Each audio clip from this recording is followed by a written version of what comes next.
North Korea, they're about to launch something. What are we going to do about North Korea? What should we do about it? I think we should be very worried. My good friend and co-author Bill Fortune wrote a book called 1 Second After, which is a novel about what happens with an electromagnetic pulse attack.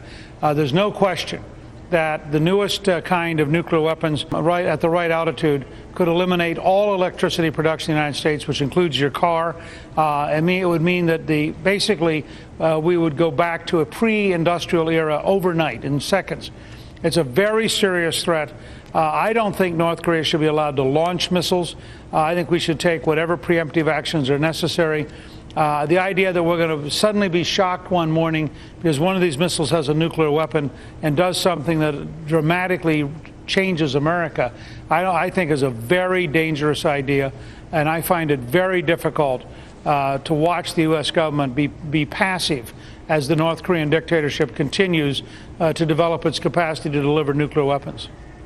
How did we get to this point? I mean, we were speaking to them, we were talking for a while, but now, you know, they've got this on the launch pad. Greta, I don't want to sound too bold, but whether it's Hamas in Gaza, it's the Iranians and their nuclear program, it's the North Koreans and their nuclear program and missiles, we in the West, in the democracies, have a propensity to lie to ourselves, just as we did in the 1930s about Adolf Hitler and about Nazism. And I think we have been kidding ourselves. The North Koreans have been steadily working towards this capacity. The Iranians are laughing at us as they continue to build more and more centrifuges to build the capacity for nuclear weapons. Hamas laughs at us as they continue to fire missiles into Israel, while Israel gets blamed for responding. These are real enemies, and in the long run, sooner or later, we're going to have to recognize that changing the regime is the only way to change the behavior, because these dictatorships are not going to change of their own.